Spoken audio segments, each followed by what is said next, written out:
We're only 2 to 3 weeks out from the NFL draft. So we have a much better idea of where these guys are going, what kind of capital they should see.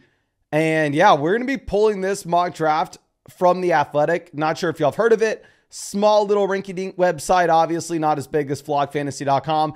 And we're going to be looking at the mock draft from Nick Bumgarner. And we are going to be using his landing spots, his draft capital for these players. And we are going to be determining what an actual Dynasty Superflex mock draft may look like, assuming that this actually happens. Now, of course, I do want to put out a few asterisks.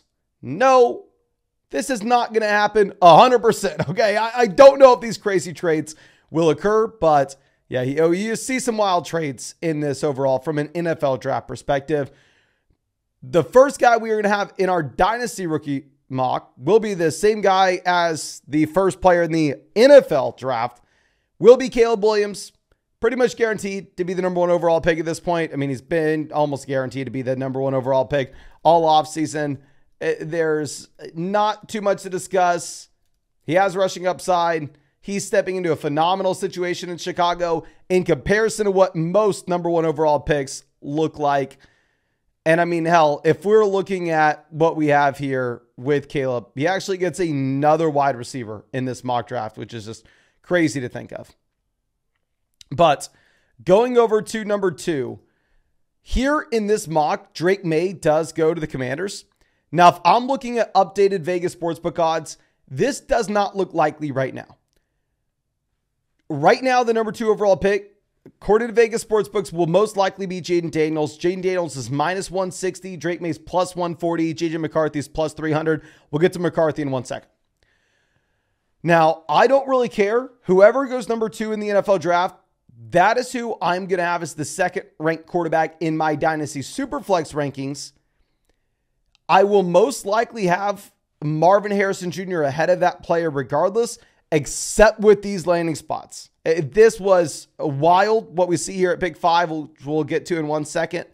If May goes to Washington, I'm going to be taking him over Daniels. The reason I moved Daniels ahead of May in our rankings on flogfantasy.com recently is because I'm expecting Daniels to be the pick at 2. Here instead in this mock draft, he goes to 3, which one, if he goes to the Patriots at 3, I'm going to be taking him after May in Dynasty Superflex drafts because y'all know what I look at whenever I'm drafting these rookie quarterbacks. I've never pretended, I will never pretend, and I don't think you should fool yourself in thinking that we are going to be able to be more effective at evaluating collegiate quarterback talent and identifying which players have the talent to be hits versus busts coming into the NFL. Instead, I'm looking at draft capital, I'm looking at rushing upside, and I'm looking at the situation they're stepping into to try to determine the range of outcomes from a fantasy football perspective. If May goes ahead of Daniels, he has better draft capital. He has a much better situation. I think Washington's a much better spot to go to than New England. Obviously, Daniels has the rushing upside, though. So they are pretty much neck and neck. Daniels going to a crappy spot in New England, but he's a top 3 NFL draft pick. And at the same time, all the rushing upside in the world. And yes, we will be taking both quarterbacks ahead of Marvin Harrison Jr. in this. And the reason is, in this mock draft on The Athletic, you see the Atlanta Falcons trading pick 8, number 43, and a mid-2025 pick to the Los Angeles Chargers for number 5 so they can select Marvin Harrison Jr. It somewhat makes sense. This is the first time I've seen this. I know it's crazy. Obviously, you have Drake London, you have Kyle Pitts, but you still have a pretty big hole, wide receiver 2, wide receiver 3. They signed Darnell Mooney, but Mooney's probably a better third option than he is a second option. This is an Atlanta Falcons team that's pushing to win right this second. So Atlanta Falcons team that just gave all the money in the world for Kirk Cousins to try to make it happen this year. And at the same time, you are seeing a ton of holes for the Chargers.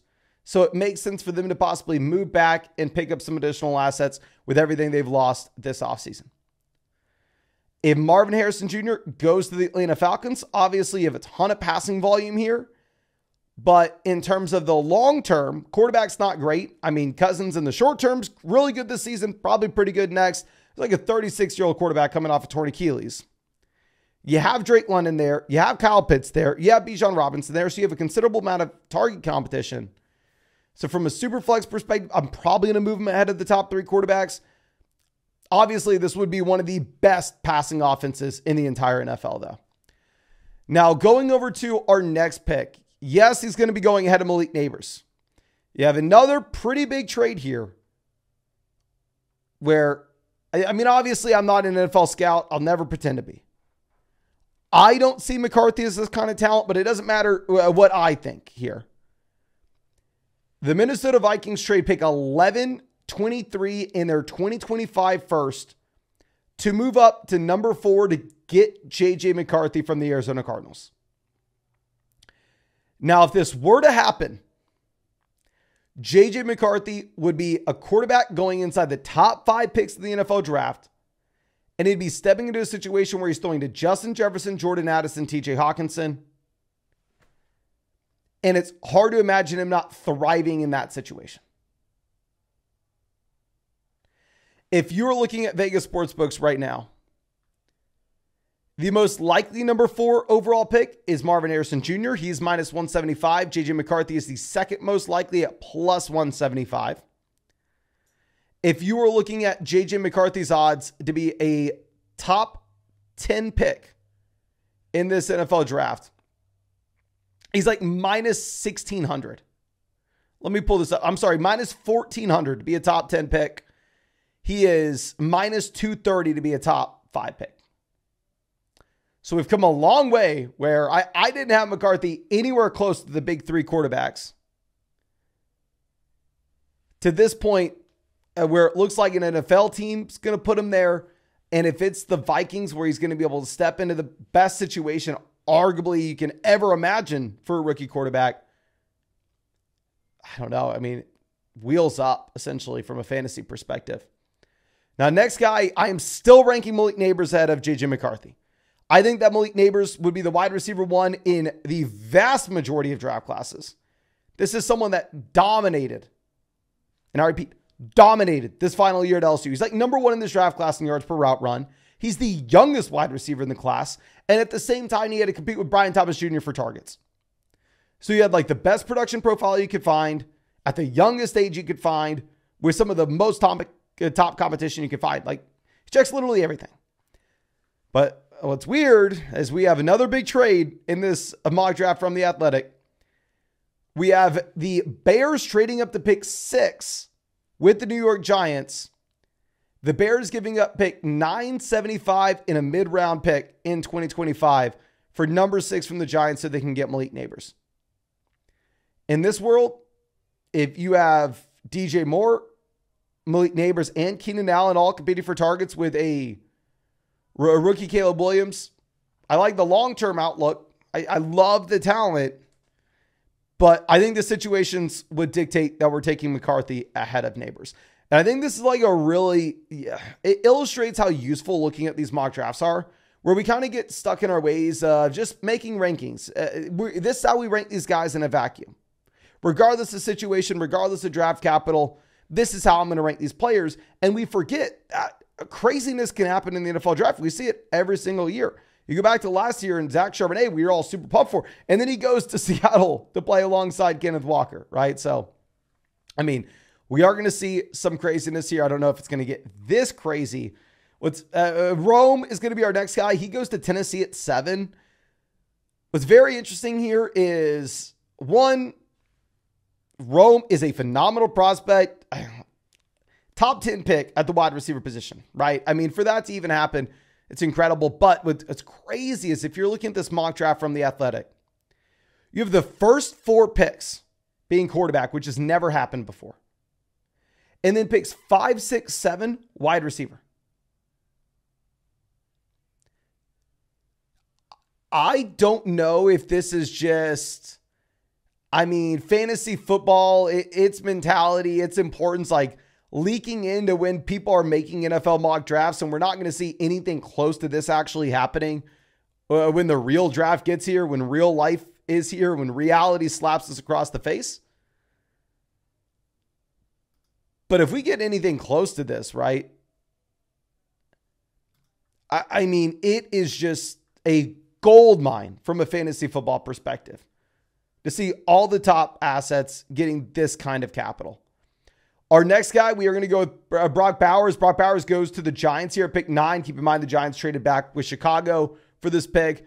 I mean, for the Giants to go Bowers, I think it makes so much sense. It's a team that needs offensive line help. You need receiver help. Kind of get a little bit of both here. They tried making the solution Darren Waller last year, and obviously that did not work out.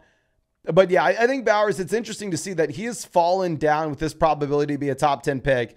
If you look at Vegas sportsbooks at the moment, Brock Bowers is plus 105 to go inside the top 10. So looks like he's fallen a lot compared to where we were earlier in the offseason, but this would be a great spot. But that's also why I've dropped him in our rankings. Like I said, we have JJ McCarthy now ahead of Brock Bowers, even in our rankings in a vacuum, regardless of looking at the landing spots. And I think a lot of that has to do with projected draft capital. And of course, if you want to pull up our updated Dynasty rankings, we're going to be updating them constantly. We have our overall startup, 1 quarterback super flex. We have rookie, 1 quarterback super flex. Not only my rankings, but all your favorite people that you watch on YouTube as well. Plus our Dynasty trade calculator, our Dynasty trade analyzer. Our Dynasty trade finder, our Dynasty team analyzer, all the premium content, including all the Dynasty rookie draft guides. It's all on flogfantasy.com. Code FLOG will get you hooked up with 30% off any sub. Plus, yours truly will break down your Dynasty team in a podcast with Code FLOG. But moving over to our next guy, we're going to have Bo Nix going to the Denver Broncos. Now, I'm not ranking Bo Nix this high, primarily because I'm not necessarily expecting Bo Nix to see this kind of draft capital. But, pick 19 with the Broncos trading up to grab him, great spot in that he starts pretty much immediately, right? It's a team that with Sean Payton, we assume, they probably want to push in to win right now. It's not the worst situation in the world. Obviously, Russ just failed miserably. But you still have Cortland Sutton. You still have Marvin Mims. If you're looking at the odds of Bo Nix being a first-round pick, right now, Vegas Sportsbooks have him at minus 175. Now, our next guy, I have ranked ahead of Nix in a vacuum. This landing spot would actually be pretty ideal. But we're going to have Brian Thomas Jr. here. And honestly, you know what? I don't care about landing spot that much. We're going to put Brian Thomas Jr. ahead of Bo Nix regardless, because in this world, he goes to the Arizona Cardinals. Brian Thomas Jr., production profile is not insane, but he played alongside Malik Neighbors. So obviously, what the hell do you want the man to do? But if you're looking at what Arizona does here, they obviously lose out on Hollywood Brown. We're kind of penciling in right now Harrison to be an Arizona Cardinal. At least that's what everybody was doing, including myself, all offseason. But if they were to trade back, this is a team that has pretty good quarterback play with Kyler Murray and has one of the largest holes that you're ever going to find at wide receiver. So Brian Thomas Jr. coming in gets hopefully efficient quarterback play, while at the same time, should have a considerable amount of target volume based off just the availability of targets in Arizona. Now, going over to our next guy, we'll go Bo Nix afterwards. Then we're going to slide down a bit. I think this is a very popular mock draft landing spot. I don't know if it's because it's possible, it's likely, or we just want to see it from a fantasy football perspective. But a lot of people have the Bills going with A.D. Mitchell. Now, like I've said a million times, I'm very concerned about A.D. Mitchell. I know film guys absolutely love him. He absolutely freaking crushed the NFL Combine. He's pretty much locked and loaded to be a round 1 pick now. He's minus 600 to go in round 1 of the NFL draft. Buffalo would be the best spot imaginable now that they don't have Stephon Diggs. Obviously, you have all the targets available there where you're essentially competing with Curtis Samuel and Shakir. So, this would be best case scenario essentially for A.D. Mitchell. Best case scenario for any wide receiver. He had the great combine, coming in an offense that has a ton of target volume available. I am worried about his production profile both at Georgia and Texas, but I think you'd have to trust what the film guys have to say. And the film guys also love them some Ladd, right? If you are looking at Ladd here, he goes to the Kansas City Chiefs, pick 32. Phenomenal landing spot. I don't really love the production profile with him either. I understand that he was hurt this past year at Georgia, so it's hard to hold it too much against him, right? But still, I think that we can at least be a little bit hesitant until we see him go round 1 of the NFL draft, until you see him go to the Kansas City Chiefs. And then very similar to why I was taking Rashee Rice everywhere last offseason. Doesn't really matter if I love the production profile. If you're going to Mahomes, where there are a lot of targets available, some that we have to be excited for. If you're looking at his updated round 1 odds, he is plus 160 to go in round 1 of the NFL draft. So it looks like he is probably a little unlikely. Keon Coleman will be our next guy. I don't like Keon Coleman's production profile either, but here he gets decent draft capital. He goes at pick 43. The Chargers ended up getting this pick with the trade that they made earlier on. And yeah, you go to Los Angeles where Quentin Johnston just completely flamed out. Looks like Johnson's most likely a bust at the next level. This is a team that loses Eckler. This is a team that loses Keenan. This is a team that loses Mike Williams. So you're competing with what appears to be one of the biggest busts that we've had over the past few years with Quentin Johnston. And you're competing with Joshua Palmer. So even if I'm not a big Keon Coleman guy, a big wide receiver that's young, coming out, production wasn't great, but it may be assumed that he continues to develop at the next level. Now, Jonathan Brooks will be our next guy. Jonathan Brooks doesn't get the draft capital. Here he falls to round 3, but he goes to the Dallas Cowboys. And one thing with Jonathan Brooks is, from a redraft perspective, I definitely think we can be concerned about him starting slow, given the fact that he's coming off this injury. But from a dynasty perspective, you almost have an excuse if he doesn't perform year 1, where this could be one of those rare instances where the rookie running back doesn't do much year 1 and their value doesn't really go anywhere. I mean, even if, say, he comes out and he just has 1 to 2 solid performances, you just see a little bit of a flash. If that happens and you just get a small indication of what he may be, is you can easily have Jonathan Brooks rising in dynasty value going into next offseason. The capital's not great. He may start a little slow, but based off the expectations for the slow start, if you look at the range of outcomes with where he's valued 12 months from now, I mean, if he goes out and has a great rookie season, it's going to be someone that's a borderline top 5 running back in dynasty. As crazy as that sounds, but he has the size to be a 3-down guy, and obviously he can catch the ball. Now, Michael Penix will be our next guy. With Penix, goes pick 44 to the Las Vegas Raiders. You go here, we assume that you're kind of that quarterback that is the long-term plan, but at the same time, you go round 2 as a QB. We're not really solving much in terms of guaranteeing us a quarterback for the future. It's a quarterback that has upside if he performs, right? Super short leash, but if it works out, great. You could see someone that expands value rapidly, but at the same time, if he has a horrible season, they can just immediately replace him the following year. And that's why draft capital is so important at quarterback for the job security. Now, going over to our next guy, we're going to have Xavier Worthy here. Goes to the Carolina Panthers at pick 33. After the NFL draft, after the NFL combine, we moved Xavier Worthy up, I believe, 1 spot in our wide receiver rankings. And the reason being, just looking at his 40-yard dash, not saying it's going to make him a better wide receiver at the next level, but more so, I thought it guaranteed him round 1 NFL draft capital. Here he doesn't go round 1. If you look at Vegas sportsbooks, he is still priced as if he's going to be a round 1 pick. He's minus 250 to go in round 1 of the NFL draft. Going to Carolina, I think it would be a great fit from a real-life perspective, though. Because you have Deontay Johnson. Deontay's not like a great real-life wide receiver, but he can demand targets. He can pick up first downs. He can move the chains.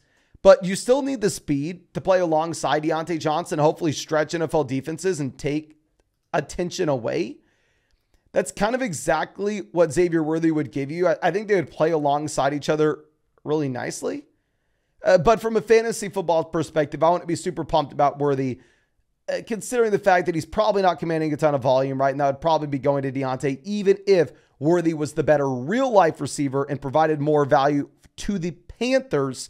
Deontay could possibly provide you more value from a fantasy perspective.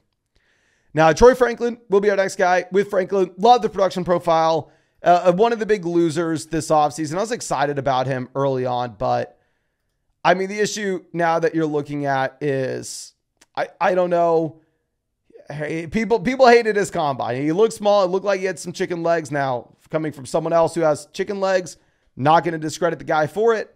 Here he goes to the Jets. Falling to round 3 would just be, really disappointing in my mind. Looks like he has no shot at going round 1 anymore. Let me see if sportsbooks even have his odds of going round 1 at the moment. I'm assuming he is just a long shot. Plus 550. Yeah, so you're like 5.5 to 1. If he goes round 2, I'm going to be fine. Round 3 is a little bit of a stretch. A young wide receiver, productive early on at Oregon, dominated his final season there. It declares early for the draft. Now all we have to see is the capital. Our next guy will be Jalen Wright. So Jalen Wright actually has a shot to be the number 1 overall running back in the draft. I mean, if we're going to go ahead and look at that here. So a running back that is plus 360 to be the number 1 guy selected. He has the receiving upside his final season at Tennessee. A really good athlete at the combine, right? He goes to Green Bay here, pick 91. If you're stepping into the situation where you have Jacobs, you have A.J. Dillon, you have a considerable amount of competition for touches, I think it makes sense, though, in that I think Jalen Wright could maybe be like Tajee Spears, where he comes in, he has a role as like a passing down back, and if the starter were to go down in front of him, he could step in as the starter for a stretch of games, but probably not someone that a team's ever planning on being a starter going into the season. Roman Wilson will be our next guy, 51. I don't love Roman Wilson's prospect profile. I mean, a super old guy, right? And at the same time, if we assume McCarthy goes as a top 5 pick, I would want Roman to have a better production profile.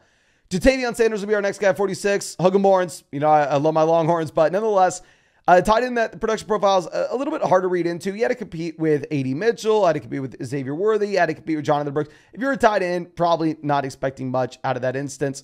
Jalen Polk will be our next guy. He goes 68 to the New England Patriots.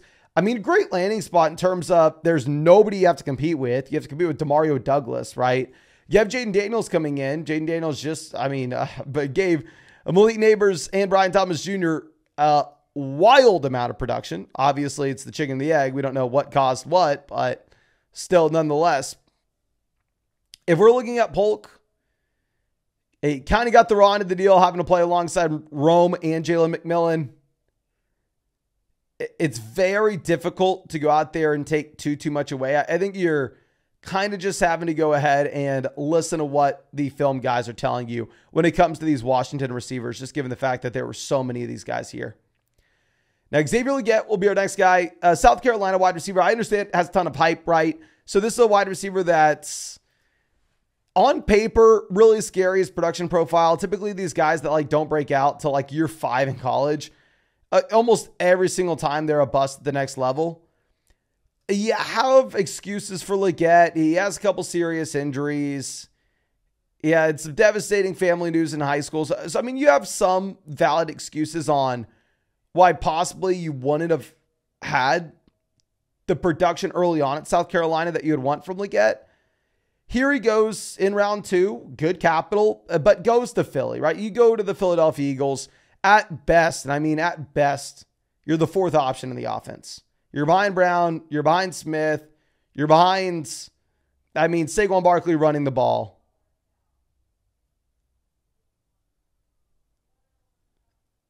And you throw on the fact that, I don't know, Jalen Hurts is going to take some rushing touchdowns. So I don't know where the fantasy football upside comes from.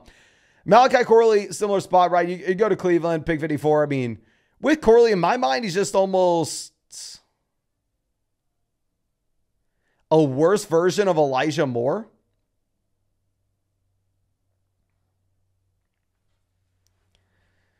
A wide receiver that's going to be operating extremely close to the line of scrimmage. He's almost the exact opposite of some of these other guys, right? He's almost the exact opposite of like Worthy, where it seems like he probably provides more fantasy value than he does real life value if the team's willing to use him in the screen game, as you'd hope. Now, Ricky Pearsall will be our next guy. Going to Baltimore, just super tough spot. You have Andrews, you have Flowers, and then obviously with Lamar running the ball so much, we're not expecting a ton of passing volume in this offense ever. Des Walker will be our next guy. Going to the Giants. I mean, with the Giants here, I don't know. At the end of the day, you have Daniel Jones still. They go out there and they take Brock Bowers, so you have another weapon. I think it'd be a great landing spot in that you don't have to jump too many wide receivers. I mean, I like Wan'Dale Robinson, but the realistic situation, he probably doesn't turn into anything. I just don't think Des Walker is a special prospect. Jalen McMillan goes to Washington. I mean, I actually am fine with the story that you tell here, saying he just had no shot to produce with Roman Polk. But you're stepping into now a situation with Terry McLaurin, Jahan Dotson, right? And a rookie quarterback where you don't know what to expect. And then Brendan Rice going to the Cincinnati Bengals will be our next guy. Trey Benson, I would say right now, I'm going to be ranking ahead of a lot of the players that we had in this mock draft. Not him, but the issue is Trey Benson didn't go in the top 3 rounds of this mock draft. So we just simply didn't have Benson. We didn't have Blake Corum. We didn't have Braylon Allen. But if you pull up my rankings on flogfantasy.com, you'll see that we do have them ahead of a few of these wide receivers. And also, I mean, you can pull up the Dynasty rookie draft guides from the guys at Dynasty Land, Dynasty Domain, Fantasy Stock Exchange, pretty much everybody you watch on YouTube. And you can go ahead and get a great sense of what everybody's thinking about them. But I think that's all I got for you. Really do appreciate you. Really hope you have a great day. And yeah, I really hope I get to see you out with the video tomorrow.